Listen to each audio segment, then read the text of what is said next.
kwxsoc.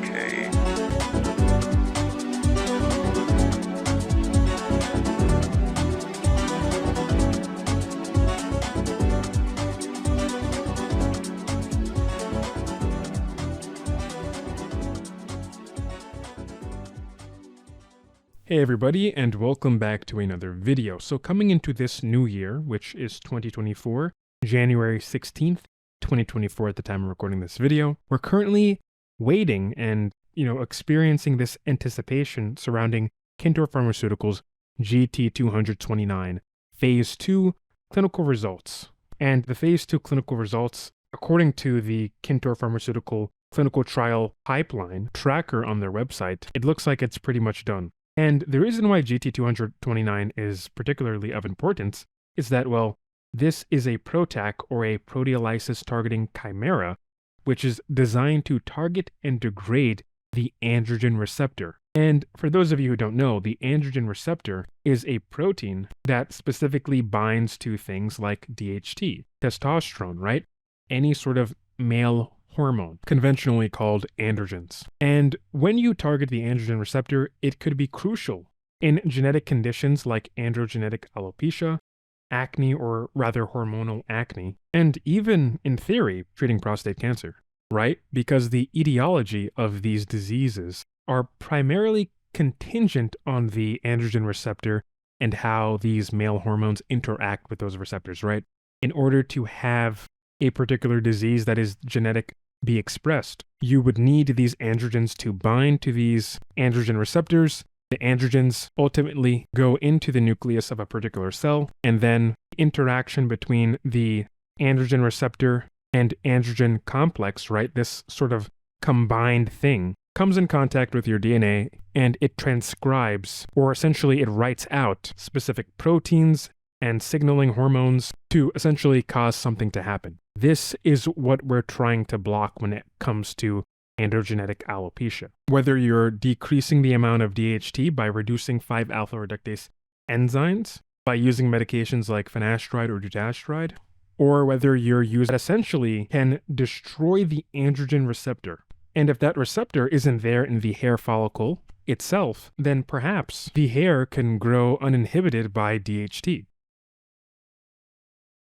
So how does GT20029, this PROTAC, this proteolysis targeting chimera, how does it work? So like I mentioned earlier, its mechanism involves taking the GT20029 and binding to the androgen receptor an enzyme known as a E3 ubiquitin ligase. Now this E3 ubiquitin ligase actually attaches a regulatory protein called ubiquitin. Now ubiquitin is important because once this regulatory protein is tagged to something, it essentially marks whatever it's tagged to for destruction.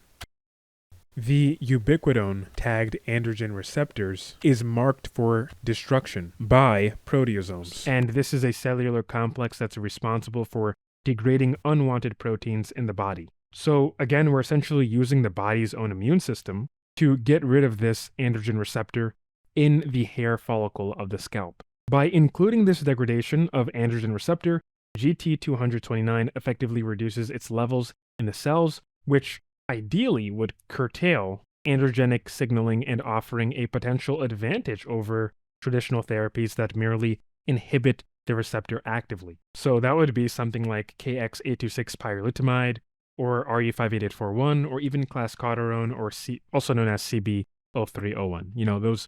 Those are topical anti-androgens. So just to reiterate, just to be clear, because I want people to have a good understanding of what GT20029 is doing, you can think of the E3 ubiquitin ligase like a quality control manager in a factory that produces biological cells, right? We can call this factory Cells Inc. And attached to these cells are proteins called receptors. E3 ubiquitin ligase walks by, tags the androgen receptor with a specific protein called ubiquitin, which tells the proteasomes, which for our analogy will be the mechanics, to remove those androgen receptors from the cells we're producing. And these cells are fashioned with various types of receptors, but particularly we are focusing on the androgen receptor of these cells. So E3 ubiquitin ligase essentially walks by, tags the androgen receptor with a specific protein called ubiquitin, and it essentially tells the mechanics, which is the proteasomes of the factory, to come by, look at the cell, and if something is tagged with ubiquitin ligase, it essentially destroys it. In this case, the proteasomes are destroying the androgen receptors. So this is a very, very novel medication, and it would be very cool to see it get approved, but of course people have their doubts. And these doubts stem from many things, because Kintor also have been working on a particular drug called KX826 Pyrilutamide, like I mentioned before, and this is supposed to be a topical anti-androgen, and they released the phase 3 Chinese clinical trial results, and the results were essentially, it was pretty bad. Kintor also have been working on a particular drug called KX826 Pyrilutamide, like I mentioned before, and this is supposed to be a topical anti-androgen, and they released the phase 3 Chinese clinical trial results, and the results were essentially, it was pretty bad. So just to remind the audience, the phase 3 Chinese clinical trial results of Kintor's KX826 Pyrilutamide showed that at a 0.5% concentration, the drug appeared to be ineffective when compared to placebo. When I say ineffective, I mean that when it comes to increasing hair count and whether or not its increase in hair count was superior over the placebo group, there was no statistical difference between those who were treated with this particular drug, KX826 Pyrilutamide, at a 0.5% concentration, and those who essentially received nothing. Now, this revelation is particularly problematic because the essence of a successful clinical trial is not to merely demonstrate improvement from baseline, but to unequivocally surpass the placebo in terms of efficacy.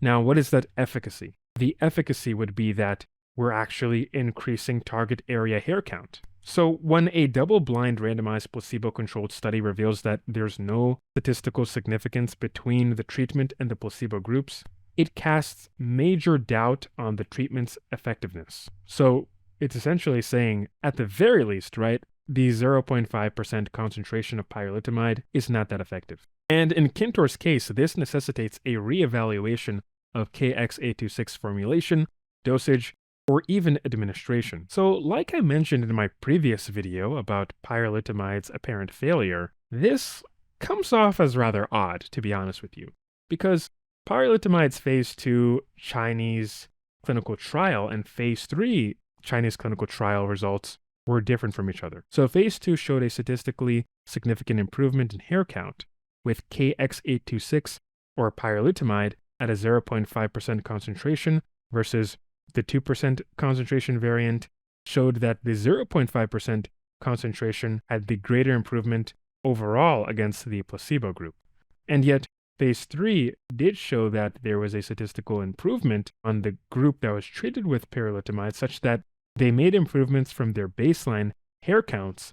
However, again, when we compare the changes in baseline hair counts to the placebo group, ultimately the results showed that the drug had no superiority over the placebo group.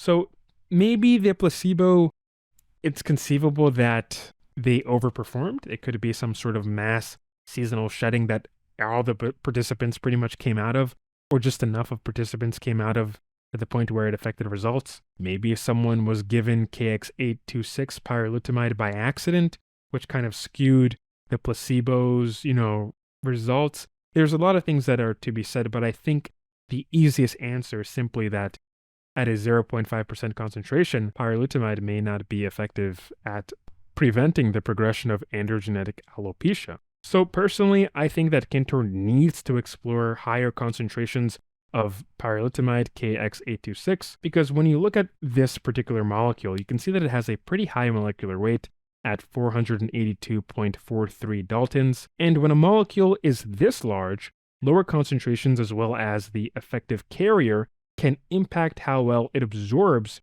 into the skin. Fick's law of diffusion and the 500 Dalton rule in dermatology, which postulates the challenge of skin penetration for molecules nearing that particular size of 500 Daltons, right? Essentially, with these two theories or these two principles in dermatology, when they come hand in hand, it states that on the fixed law side of things, the higher the concentration of a particular molecule, the easier it is for it to cross a particular barrier. So in this case, if we have more of a particular molecule outside the skin, the molecule wants to go from an area of high concentration to low concentration, which essentially causes it to push through our skin, or in this case, our scalp, to reach the hair follicle. And the Dalton rule informs us that molecules nearing 500 Dalton and above 500 Dalton have varying issues when it comes to going through healthy skin barriers. So the adoption of a higher concentration of pyrilutamide KX826 could help, right?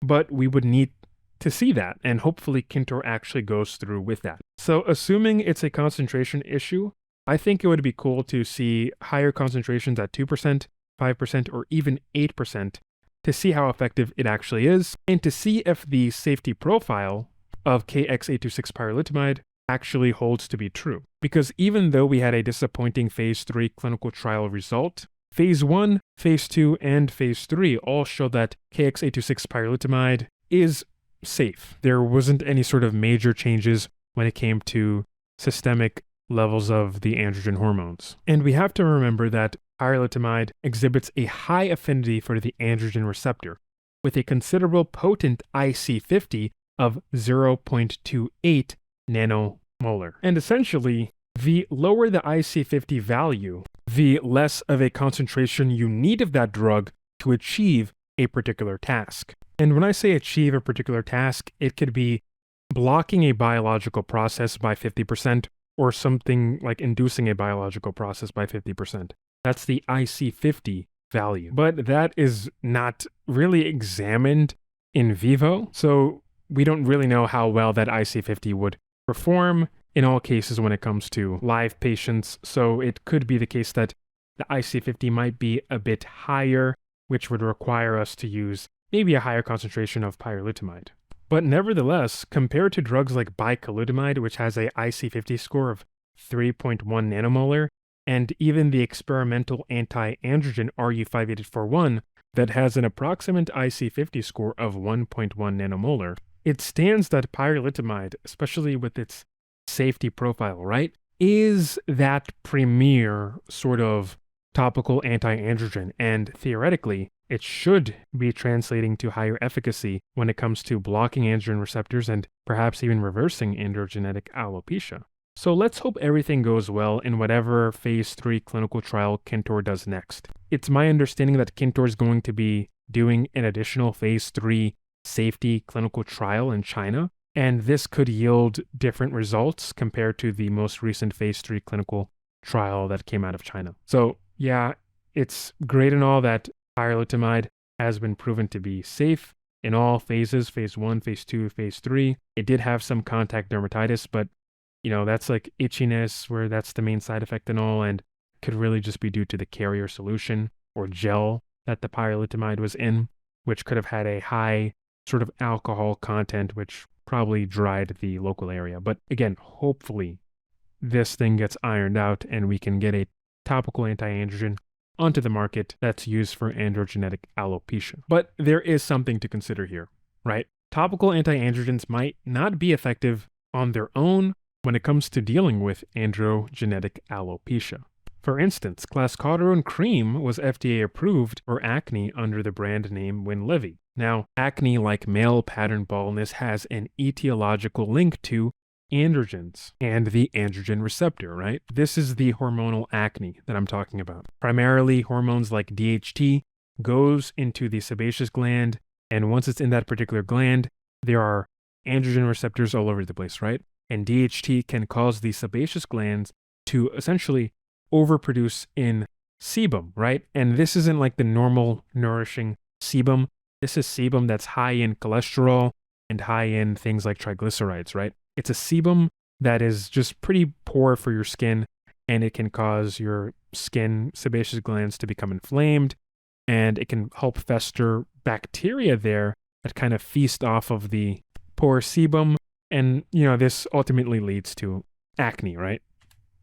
So that's why clascoterone cream, or brand name Winlevi, was developed. And it got FDA approved because it was really effective at essentially stopping this hormonal acne spurred on by DHT. But clascoterone is also known as CB0301, and it's under clinical trials by Cosmo Pharmaceuticals, formerly known as Cassiopeia, and it's being developed under the brand name of Breezula, right? So clascoterone, or CB0301, whatever you want to call it, would serve as another topical anti-androgen for scalp hair follicles, theoretically shielding them away from all androgens, but we're really just concerned about DHT. All the other androgens, they don't seem to contribute to hair loss at all. So currently, CB0301, clascoterone, is in phase 3 clinical trials. But we need to have a look back at the phase 2 data results for CB0301. Initially, Cosmo Pharmaceuticals had made some positive press news reports about CB0301 in phase 2 clinical trials, which that outlook for the topical anti-androgen for hair loss essentially said that it made major improvements. So this phase 2 clinical trial of CB0301 featured several doses of clascoterone compared against placebo. Specifically, clascoterone 2.5% applied twice daily resulted in a mean increase of 10.2 hairs, suggesting a significant change from the placebo. Clascoterone at 5% applied twice daily produced a mean increase of 13.8 hairs, whereas the 7.5% concentration of clascoterone, or CB0301, whatever you want to call it, right, showed the greatest improvement with a mean increase of 14.3 hairs. Now, the decline in the total area hair count, or the target area hair count, whatever you want to call it, in the placebo group is consistent with the expected progression of untreated androgenetic alopecia. So against the placebo at all concentrations, 2.5% clascoterone up to 7.5% clascoterone was more effective than placebo. Now, all of this is great. However, just like Kintor's KX826 phase 3 Chinese clinical trial, further CB0301 clascoterone results showed something odd. Clascoterone performed well against placebo. However, after 6 months to the 12-month mark, there was a decline in hair count that went below baseline for those treated with clascoterone, 7.5%. So this was obviously pretty disappointing, because for whatever reason, there was an initial good response that was statistically noted as statistically significant. However, at the end of the 12 months, there was a decline in hair counts. Now, this could be due to some sort of temporary shed, or it could be due to something else, right? We don't particularly know. This is why there's a phase 3 clinical trial result, which enrolls a pretty large patient population at 726 participants for a 6-month, multi-center prospective randomized, double-blind, vehicle-controlled study. So this should give more information about whether or not CB0301 clascoterone is actually effective at blocking that androgen receptor in the hair follicle and preventing DHT from binding to the androgen receptor to the point where we can actually see some improvement in hair count. But if the phase 2 results were that bad and it was kind of longer, I can easily see that sort of being amplified with the larger patient population in this particular phase 3 clinical trial that Cosmo Pharmaceutical is going to be conducting for CB0301. So what's going on here? Why did this fail? What's up with all these failures when it comes to topical anti-androgens? Now, I've heard people speculate that although testosterone may not be inhibitory when it comes to scalp hair growth, it may be beneficial to some extent. The assumption here would be that preventing the binding of testosterone to the androgen receptor of the hair follicle may have some short-term benefits because DHT can no longer come in contact with the hair follicle and induce its miniaturization effects. However, if testosterone, or really any androgen besides DHT, is needed for hair growth to some extent, this could result in a different kind of hair loss, or perhaps a severe suppression of the hair in the long run, right? It could decrease the quality of the hair. Now, I really can't find much on this theory, so if anyone has a set of papers that you want to link, you can put it in the description. Please only comment the title of the link, because when you put the actual link itself, YouTube likes to delete the comment overall, and no one else will see it, and it can possibly get you blocked from being viewed by other people. But yeah, I couldn't find any studies that showed testosterone increasing hair for men, but I could find one that was particularly relevant to women who were testosterone deficient, but it didn't seem to suggest anything that for males that testosterone could be anabolic and essentially beneficial for male scalp hair growth. But it is conceivable that the androgen receptor in general is important and perhaps has some other sort of stimulatory effects that are beneficial for hair growth. It could be that any androgen besides DHT could be beneficial for hair growth, hair quality improvement, right? We don't really know for sure, but we know that androgens to some extent do have a presence in mediating the hair growth cycle. With DHT, we know that it's generally inhibitory for people who have the genetics for androgenetic alopecia. Now, the other androgens, do they grow hair? Do they have some sort of paradoxical effect? When we look at body hair, for instance, we know that both DHT and testosterone are really beneficial when it comes to maintaining body hair and especially growing body hair, particularly in the beard, right? But again, that's not true for the scalp. So different hairs, right? Different sets of genes. But really, I can't say much on this theory, so I'll leave it up to speculation for now. But if you have any sort of theories or additional papers, again, comment the title and the authors in the comment section for others to check out.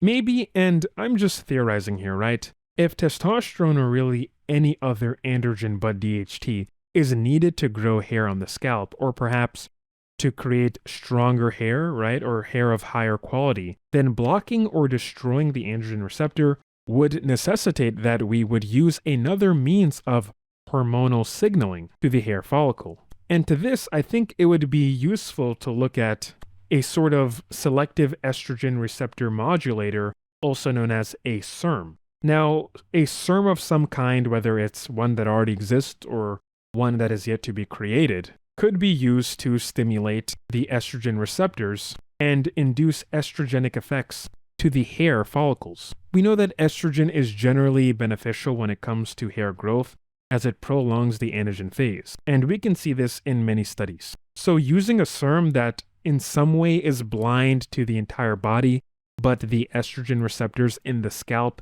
hair follicles could result in the local feminization of the male scalp, which could be curative for many men dealing with androgenetic alopecia.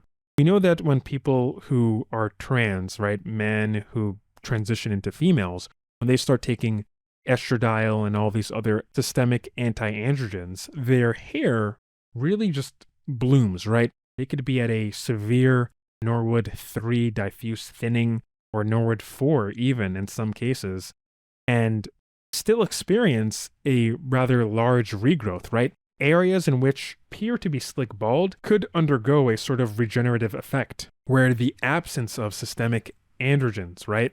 Now, I'm not saying you guys should do that, right? But I'm just trying to show you the possibility of creating an effective SERM, where the absence of this sort of androgenic presence in the scalp can pretty much change the entire dynamic of the hair follicle, such that if you have more estrogens and estrogenic activity, you could have a follicle that pretty much looks like a woman's hair, right? Now, again, that could be fantastic for some people, right? It's just hair at the end of the day. But blocking that, but making a SERM, a selective estrogen receptor modulator that primarily works on the scalp and nowhere else in the body, that would be fantastic. And to be honest, that would, in my opinion, be another way we can use hormonal signaling absent of testosterone to have some sort of stimulatory effect on the hair follicle. Again, I'm largely just throwing ideas up in the air that could be explored in a further video or with further academic research. So what's left for us to do at the moment? Well, we need to wait for the phase 2 clinical trial results of GT20029 to come out. And of course, if it's positive, then that's a really good sign. But I think we should kind of prepare ourselves for some pretty disappointing news. Now, these results could come out pretty much any day now, but I think it's possibly going to come out at the end of the first quarter that we're currently in. We're currently in quarter 1, or it can come out at the beginning of quarter 2, so very early quarter 2. Likewise, for KX826 Pyrilutamide, right now, there's an ongoing extended phase 3 clinical trial for the safety of KX826 Pyrilutamide going on in China. Now, this trial may yield better results for KX826 Pyrilutamide, but really, if they're still using that 0.5% concentration, unless somebody severely messed up and gave the placebo group Pyrilutamide or gave some people in the Pyrilutamide group the placebo, but really they shouldn't be doing that because it is a double-blind sort of thing, but sometimes these mistakes happen. Unless something like that happened, I really don't see the 0.5% concentration of Pyrilutamide having a sizable improvement if it didn't have that in the last phase 3 clinical trial, right? But it could. We just need to wait for better data, and hopefully we get that. Anyway, this was a pretty long video of me mostly just going ad hoc, occasionally looking at my script and just like talking. But yeah, if you got this far into this video, I just want to say thank you so much. But comment in the comment section below new hair, if you got this far, that is. And also, I do conduct non-medical hair loss consultations, so if you have any questions or you just want to chat, you can check my link in the description. Anyway, thanks for watching, guys. Appreciate the support that I've been getting recently, and I hope to see you later. Peace.